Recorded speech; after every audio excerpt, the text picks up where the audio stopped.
are living through difficult times. Every day, I could list them across the globe. There are challenges going on, and the planet itself obviously is both threatening lives and livelihoods and being threatened. But as I've written in Forbes repeatedly, and our guest today has said as well, companies and employers in general cannot sit idly by right now. Mm-mm. Corporate leaders, community leaders, employers of all stripes, types, and geographies are being called on to do more.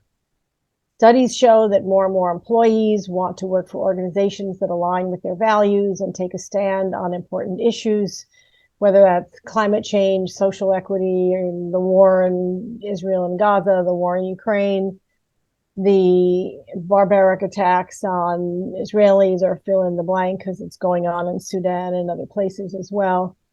But how? How should leaders take a stand? What does that look like? What does that sound like? And frankly, what's a good corporate citizen anyway in this era? So I have the perfect person to talk to about this today, a woman who's been advising companies and leaders on these very issues for many years, including through difficult circumstances and conversations, I'm sure. So today we're going to step back a moment from the highly charged crises and the technologies and all those things that are changing our world, and just frankly have an honest, candid conversation about how do we talk about this. Welcome to Electric Ladies Podcast. We share stories, insights, tips, and advice from remarkably innovative women working on the front lines of corporate responsibility, energy, sustainability, and ESG related issues. I'm your host, Joan Michelson. We talk about innovation, leadership, technologies, and careers, always bringing a new perspective. We do give career advice at the end of every episode, so make sure that you stay to the end and take some notes. Find us anywhere you like to listen to podcasts, on our website, electricladiespodcast.com, and through my Forbes articles as well. And please pass it on to your friends and leave us a 5-star review if you're so inclined. It helps other people find us. And I hope you are taking care of yourself as well, and reach out if we can help you with that too, because we want to make sure everybody is doing okay. But what about your organization? How is your organization doing? How is your organization responding to these crises, to the war in Israel and Gaza? How did your CEO respond to the attacks on Israelis on October 7th? How are they responding to the war in Ukraine? How are they responding to climate change? How do you feel about how they responded? I wrote in Forbes about steps leaders can take in the heat of this moment, and starting with making sure that all their people are safe. And then how to contribute to solutions, and how to leave the space for your teams to talk about whatever they want and need to talk about. But how do we do this? So today I want to get some insights on how to deal with these crises, how to talk about them, and how to be a good corporate citizen in this moment, from a woman I've wanted to have you meet for quite a while, who's been navigating good corporate citizenship. I'd like you to meet Susan McPherson. She's founder and CEO of McPherson Strategies, a communications and social impact consulting firm. She's also the author of the book, The Art of Connecting, which I recommend. We can spend another 2 weeks talking about that. Susan has been in communications her entire career, served on a wide range of clients across industries. She earned her bachelor's degree from State University of New York in Albany. Yay, I'm a native New Yorker. So I love that. And she even studied broadcast journalism at Boston University. Wow, that's cool. Please join me in welcoming Susan McPherson to Electric Ladies Podcast. Welcome, Susan, and I'm so glad we could finally make this happen. Thank you, Joan. What a pleasure and privilege to join you this afternoon, and thank you for your incredibly important work. You are an inspiration to many. Thank you. I appreciate that. So you wrote in one of your newsletters, what you call memos, that quote McPherson Memo, yes. McPherson Memo, yes. Quote, companies are not just being more strategic about corporate social impact, but are taking on the role of activists themselves. Consumers and employees now expect companies to be vocal and to protect the rights of our people and our planet. CEOs are the voices of companies and can no longer remain neutral and silent as our world grapples with serious challenges. So explain that. Kind of tell us what you mean exactly. Well, I don't know exactly when that was published, and I think we are we're in unprecedented times, and I have a feeling it was a couple of years back when there wasn't as much ESG backlash, because you actually are seeing and witnessing, and not that I condone this, but you are seeing a step back. Something called green hushing is occurring, where companies are much less likely to talk about the good they're doing, much less likely to, I wouldn't say much less, but we're seeing reduced numbers of companies taking quote unquote stands. But I also, I echo years ago hearing Tim Cook, the CEO of Apple, say on stage that people are made up of values, companies are made up of people, so therefore companies have to stand for the values that they're built upon. And that has just stuck in my head since I think it was 2017 or 2018, because and this is a big generalization, but overall, the studies have shown we've lost faith in religious institutions. We lost faith in government institutions, two of the bellwether kind of support systems of society. So over the last 10 years, we've looked to business kind of take over that, or pick up the slack, for lack of better terms. And it's put undue pressure on companies. On the other hand, now that companies can be going mano a mano with their consumers, with their customers, with their clients, as opposed to going through the media or a third-party mediary, that responsibility becomes that much greater, because there is nobody editing it, nobody kind of taking their own opinion and adding it to it. So that's where kind of the values and being pushed into taking stands. But I also will say employees want their CEOs to speak up. And, I often, when brands or companies are looking to how they traverse this, is obviously looking at who their audiences are, where they operate on geographically, what age group they work with, and also look at their own employees when they are choosing. But like I said at the beginning of that long ramble, we are in unprecedented times, and the vast majority of CEOs, and no insult meant, but they don't know anything about geopolitical issues. The vast majority of people don't. And to state that what we're witnessing right now, a 3,000 plus year old struggle, can be a binary is it shouldn't even be considered, is my thought here. Yeah, I totally get that. Yeah, Hillary Clinton did a good riff on the millennial long battles going on in the Middle East, and actually a riff on The View of all places.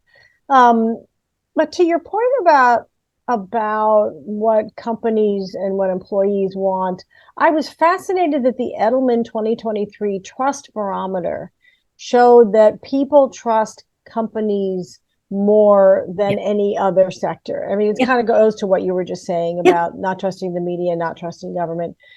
And that, to me, presents an opportunity. Yes, absolutely. A total opportunity, especially because the workplace brings together people of all different stripes. I mean, you don't ask, unless it's the Democratic National Committee or the Republican National Committee, you don't ask them their party before you hire them, right?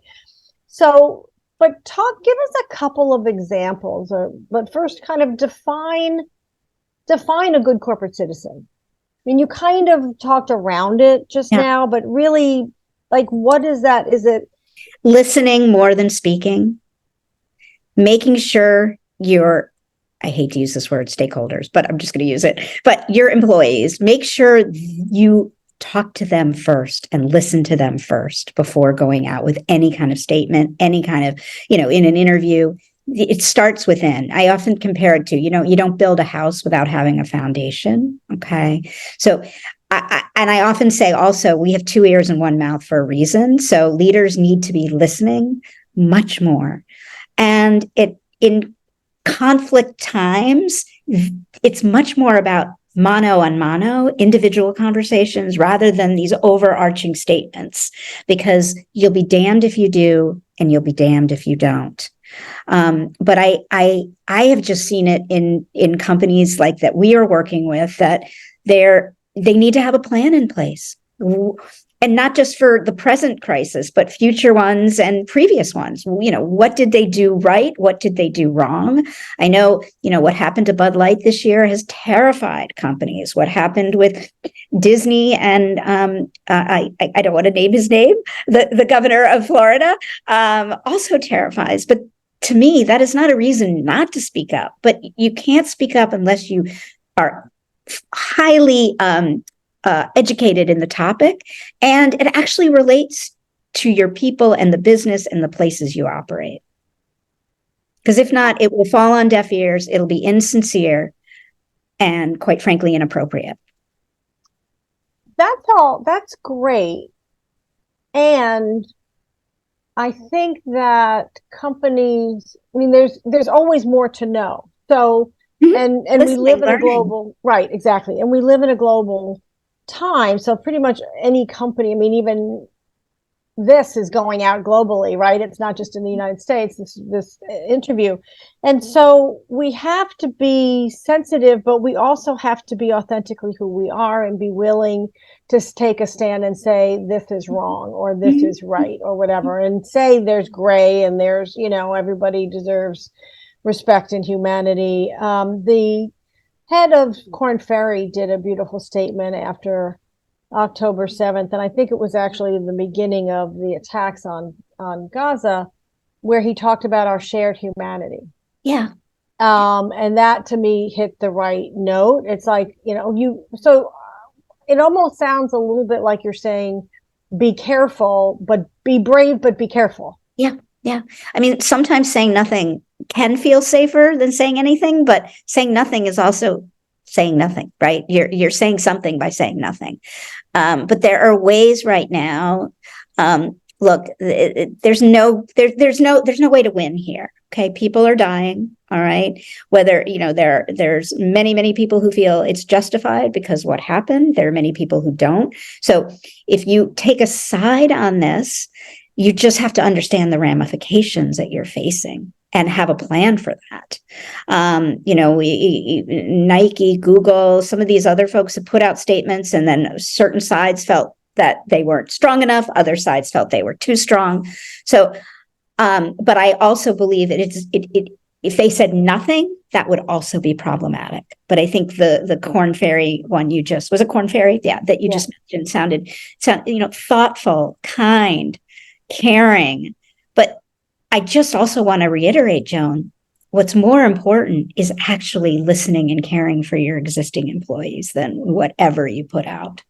Because if you put out statements, or you're giving, you're setting your philanthropy in a certain direction, if it doesn't come from dialogue with your internal most valuable asset, your employees, then it will never succeed. So where does listening to the customer come in? Because what if I've heard a lot, and I've had clients myself say we're developing, wording or we're talking to our employees, et cetera. But there's multiple stakeholders, right? There's investors who are worried about your company assets in XYZ country or state. There's customers who say, especially women, who say, I only want to spend money with companies that are aligned with my values. And if they're continuing to have operations in Russia, I don't want to do business with them, or fill in the blank. So is there a primer of steps of, listen to your employees, make sure they're safe, et cetera. And then where do customers fit in? Employees first, boards and investors second, and customers third. And it doesn't have to be this, but talking to your employees is going to help you, because inevitably your employees are the ones in touch with your clients and customers. Okay. So, that's why that has to be first. Okay. And that can be done in conjunction with your boards and with your investors. I do think it's not like you do that and then you wait a week but that's where the statement comes. The statement needs to be, how do I say this? It needs to come from input from some of your key clients as well. But I also want to state, you're never going to satisfy everyone. Right, exactly. Okay. And perfection can be the devil. But this is why you either, you hire firms like ours or whoever. This is why you have employees that are trained in this. I will say, though, that what we are facing now is like nothing we have ever faced before. And I do think it's because it's very deep seated. I would say the Russia invasion of Ukraine, was the first kind of like geopolitical that in modern day. I mean, I was too young to remember, what was happening in terms of company standpoints on the Vietnam War. But I also do remember companies and how they played a huge role in ending apartheid in South Africa. But these were also, I hate to say, simpler times when there wasn't social media, when you couldn't respond in a nanosecond. And so a statement could be made and it might be a month before anybody would know, right? Those days are long gone. And news spreads like wildfire, and we know it can be misconstrued. We have AI and misinformation that's happening. So all the more reason for organizations to plan ahead. This is not going to be the last, unfortunately. And I have, neither one of us have crystal balls to know. But, we're heading into a 2024 election, which is going to test people's level of how they get along in the workplace, which is a whole other subject from taking stands, et cetera. But, one of the resources I came across recently, which I thought could be very helpful to your audience, and that is a book called High Conflict by Amanda Ripley. How do good people lose their minds in soul-crushing conflicts with coworkers, neighbors, grown siblings, or even national politicians they've never met? And that could be a really good tool for those leading organizations. And then I'm an advisor to an organization called Starts With Us, which was founded by Kind Bar's founder, Daniel Lubetzky. And it's how are we at these very fraught times reaching across and talking to people who are different from us. And inevitably, as a leader of an organization, you have employees that are going to have different views. And I think it's part of your role in leadership is to help facilitate conversation. So those are two good kind of resources from which to turn to. Well, I love that. And it's true that it is part of your role in leadership to facilitate these conversations. And one of the things that's so powerful to me about the workplace is it's not a social life. I cannot talk to and I'm not saying I have one, but my crazy aunt who I have, just every conversation is heated because they're, XYZ. But no, I actually don't have that problem. But I'm just saying a lot of people do. But I'm just saying that there are people in our lives who we cannot talk to, but in the workplace, we have to talk to them. But the good part is we talk to them because we have this commonality of this thing called our job and success of the organization. It's an external thing that we are both working towards, and that can bring people together. That's why I think the workplace in some ways, and I wrote about this in Forbes as well, can be a way for us to get to more solutions with each other because we're there not because of our religion, race, political beliefs or whatever. We're there to solve a problem of grow a company or grow an organization, right? It's an external thing. And so how do we talk to people then who in this highly charged moment, right? How do we, and how do we talk to the public? Because you mentioned that we have social media and what I'll call them the screaming meanies, where, no matter what you say, there's going to be backlash from somebody at some point, but you can't let that stop you. You have to have the courage to speak up. I mean, as Elie Wiesel said, silence is complicity. Mm-hmm. In any case, whether it's democracy, terrorism, brutality, rights, whatever it is, silence is complicity. And to just say, well, I don't want to get hit with incoming, so I'm not going to say anything, then you're going to annoy and piss off everybody, right? Especially your employees. So where is the line and how do you frame the approach? Besides, you mentioned, the hierarchy, if you will, of who to talk to, but how do you frame the approach in the situation? The approach is akin to your business, who you serve, who makes up your employees. It can't be done in a vacuum. It can't be based on, your historic, your personal feelings as a CEO or a C-suite. It has to be baked into the workforce that makes up your company. Think of it as like the envelope, right? As well as where your customers are raised geographically, who they are, their age, all these things, and then add humanity to that. Mm-hmm. Okay. I mean, I remember, when gun violence became, 10 years ago, when it started to become more and more, and we had mass shootings, et cetera. And there was pressure on CEOs to speak up. And many of them, because of various reasons, perhaps they have guns themselves, or if they're hunters, were afraid. But, when you continue to see young children be, murdered in their classrooms, it became clearly also looking at public opinion. Right? Public opinion now has tilted against guns being so prevalent, right? And companies typically monitor, big companies, certainly, those that have the resources to do so, monitor public behavior and how the public. I mean, one of the things that's been fascinating to watch over the last few years is abortion now is talked about in the workplace. In 2018, when NARAL was a client and we were developing something called Don't Ban Equality to get the private sector to speak up about how access to reproductive health care actually is on the same parallels as parental leave, family leave, child, tax credits for childcare, et cetera, because it affects the lives of your employees. But in 2018, when we did a survey, my firm, 0.01% of CEOs would mention the word abortion. Okay. Wow. There are now 1,000 companies who've signed on to a coalition called Don't Ban Equality, not necessarily to show their support for access to reproductive rights, but more to show that they're going to do what they can to protect the workers that have lost that right in various states. But it's been a journey, right? I mean, it took obviously taking away a right for all of a sudden companies to realize like, oh, this kind of affects us. And when you're sitting in the HR department of a company and you have to look at different laws for different employees at different states, it becomes a massive challenge. And you have to pay more to hire people to manage it.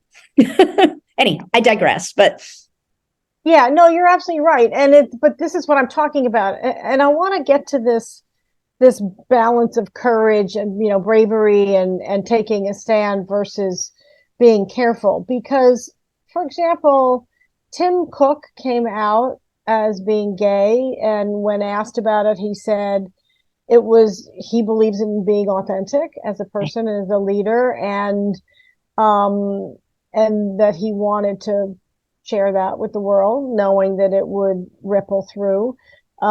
Secretary of State Tony Blinken, when he went to Israel right after October 7th, said, "I come here not just as Secretary of State, but as a Jew." Yeah. And I understand his particular story because he lost very close family in the Holocaust. So I believe in authenticity. I know you believe in authenticity. So where does this, when you're a leader, where does your personal story come into your response? Where does I hate to put it this way, but how authentic should you be? Because we are humans. Yeah, right? No, at the end of the day, you peel it all back and we have much more in common than we think we do, right? But this is such an individual situation. I mean, you're going to have people that are always much more vulnerable. You're just like you have introverts and extroverts, right? It just is. I think as people progress through their careers, they feel the confidence to be more vulnerable. And quite frankly, I think the pandemic, if any, a few of the silver linings, one was the fact that life can be really hard, even for people who have privilege and have more than enough resources, right? So it kind of leveled the playing field in the sense that, it affected everyone. And I see that with climate too, because we're all, some people are going to be fine and other people obviously are going to hurt, but the ability to ignore it is impossible. So vulnerability is much more accepted. I joke with some of my Gen Z employees that, if I cried in the workplace in the 90s, I would have been shown the door. And now I cry in front of my employees. I mean, when the pandemic started, I remember sitting in this very chair because we'd been virtual since 2013. So we were prepared in that sense. But in terms of what it meant for the future of our business, I was terrified. And I told everybody that, which may or may not have been the right thing to do, but it allowed them to then feel like they could share. And just this morning, I wrote an email to my 15 employees, basically saying, take a breather if you need it. We are feeling and seeing horrors that, go back to the World War II. And it's a lot. But unlike then, you'd see it, there wasn't even, I shouldn't even say World War II, but Vietnam, it would come on the news from 6 to 6:18 every night. And that was it. And maybe the front page of, your local newspaper. But now it's every second of every day. And who knows what kind of long-term effects. So as a leader, whatever you can be doing to give people the space to grieve, the space to just walk away from it and walk away from work, to me, that is, if not as important as, taking a stand and making statements. So I love that. And you need to model it too. I've had leaders say, it's like men who take parenting time off, right? Take parental leave as a model. But we have to, it gives, how can I say this? We value authenticity in leaders more now, also as employees and as leaders and in the media. And to be honest with you, Susan, it's easier to just be who you are than to try to put, oh, am I being X enough? Or, oh, am I being Y enough? Or, oh, I have to be careful. You know what? It's just easier to just be, just be, right? Mm-hmm. And say, this is hard. It's hard for everybody. If you're feeling it's hard for you, that's a reasonable response, right? That's an appropriate responance. And I would add, there's not a right or wrong in this, okay? But if you do it from a place of heart and you do it from a place of listening and compassion, your chances of being a little bit more on the side of right is better. And I'm not trying to simplify it because this is really, really, really hard. And CEOs who got MBAs were trained in this. There's not schooling in this, so to speak. It's fairly new when we look at the, business career and corporate responsibility, which is now, of course, we call ESG, but it'll probably be something else in 5 years because nobody wants to say ESG anymore.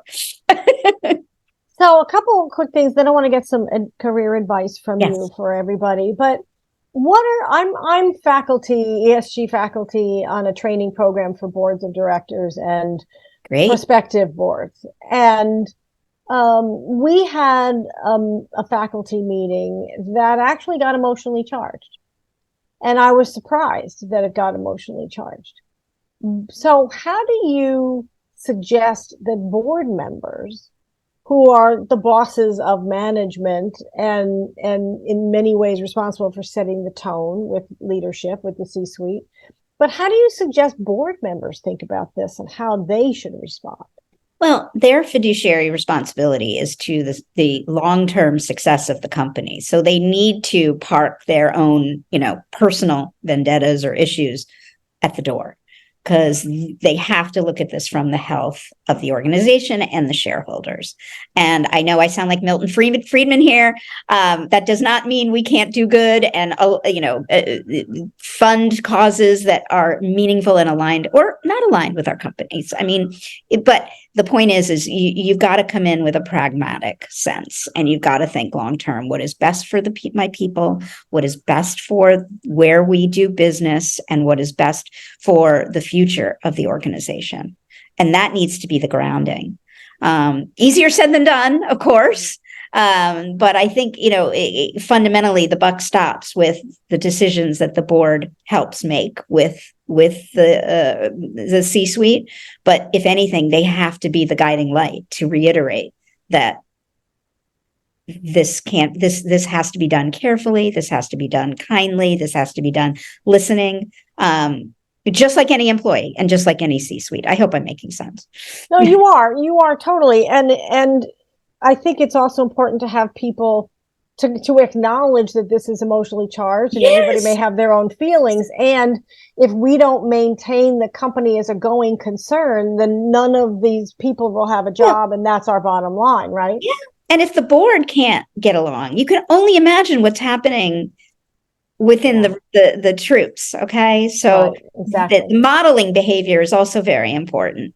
But I also just want to make sure that boards aren't here and employees are here. There needs to be interaction, especially in fraught times, so that decisions are not made in a vacuum. Yes, I totally agree.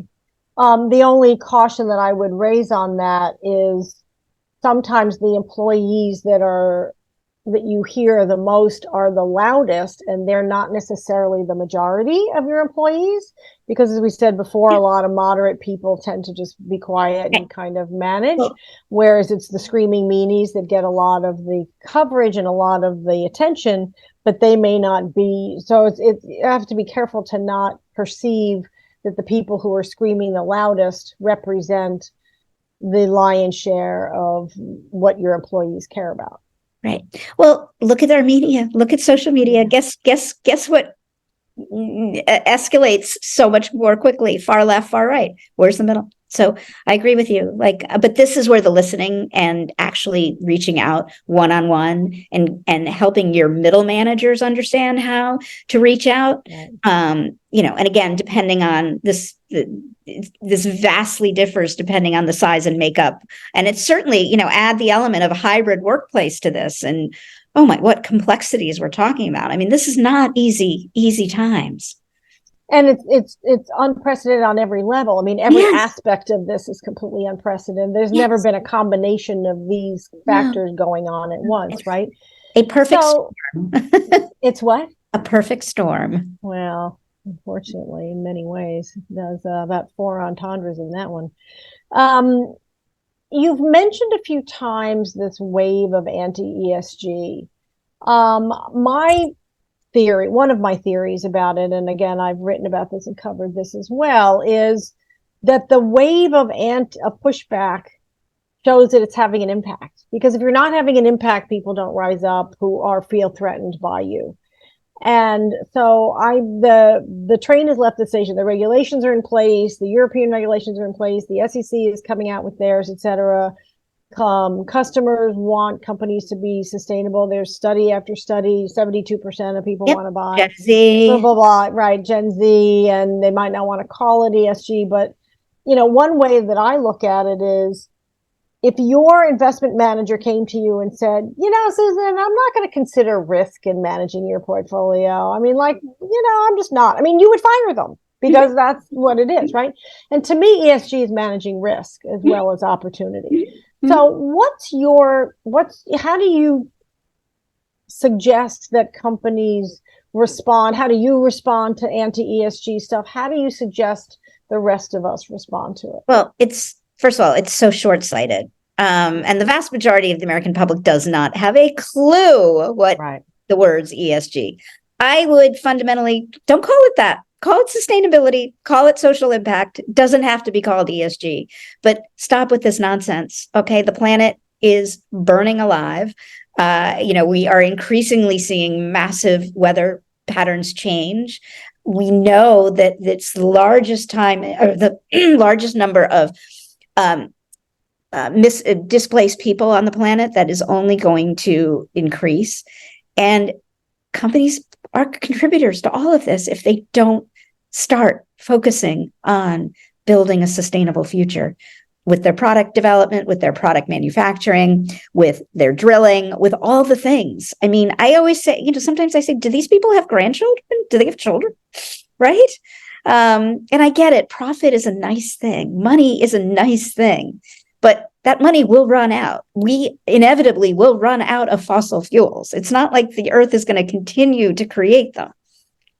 So, and again, obviously, you know where I stand, but this notion about getting into semantics and no, it's so short-sighted, and it'll ebb and flow as the political headwinds change. But I think the smartest companies are thinking about the long-term sustainability of their business, which means they're going to need to find other ways to manufacture, to distribute, to sell, all the things.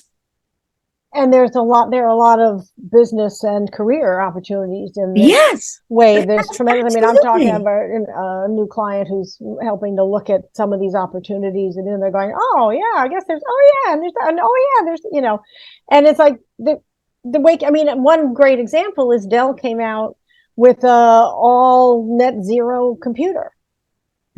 I mean, Amazing. the ingenuity that goes into this is so, I Yes. mean, the intellectual satisfaction of creating something like that is just magic to me. I just think it's unbelievably cool. 1,000%. Thank you. So before I let you go, I like to give career advice to mid-career women. So I'm talking about women who have like 15 years of experience, a woman who knows what she does well. She wants to use her education and her experience. She wants to advance, make money, and she wants to make a difference.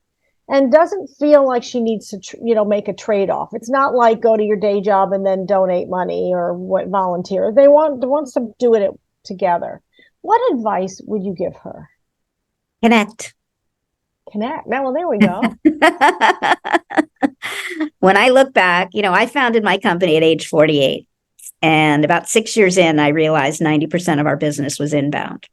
And what that showed me was the connections that I made in my 20s, in my 30s, in almost all my 40s actually came back. And it wasn't like in those years that I even had an inkling that I was going to be an entrepreneur, let alone building a company with employees, et cetera. I mean, it was the furthest thing from my mind. So I would be nowhere without all those connections I made.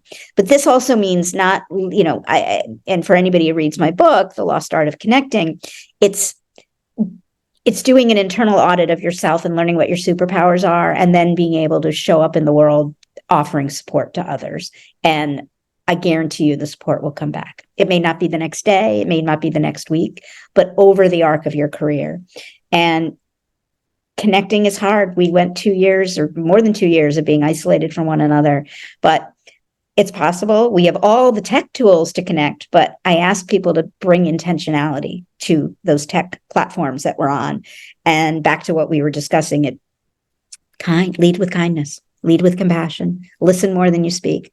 And everybody can do that, even if you're an introvert, because if you are in a room with other people and you ask questions, you get to sit back and listen.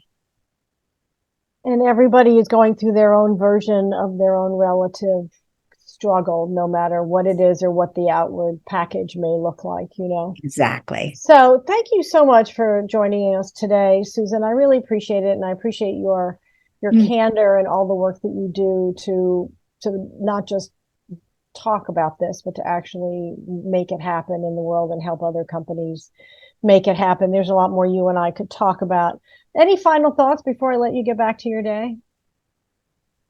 Not at all, but thank you for everything you do and the good conversation you put out in the world, Joan. I'm a fan, and I really appreciate you inviting me to join you today.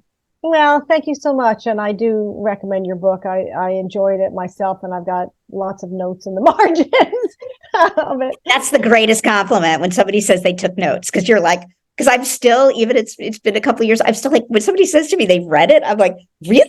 I know, it's really cute. So thank you so much for joining us today on Electric Ladies Podcast. Susan McPherson of McPherson Strategies. So how do you feel about your company responding to all these crises? What do you wish they would do differently? Post it to us on Twitter and Threads at Joan Michelson. Send us any questions there as well. You may win a complimentary consulting or coaching session with me. And please subscribe to our mailing list to stay abreast of our amazing guests like Susan, our articles and career advice. You can subscribe on electricladiespodcast.com. I'm Joan Michelson. Thank you for joining us. Please be kind to each other and yourself. See you next time.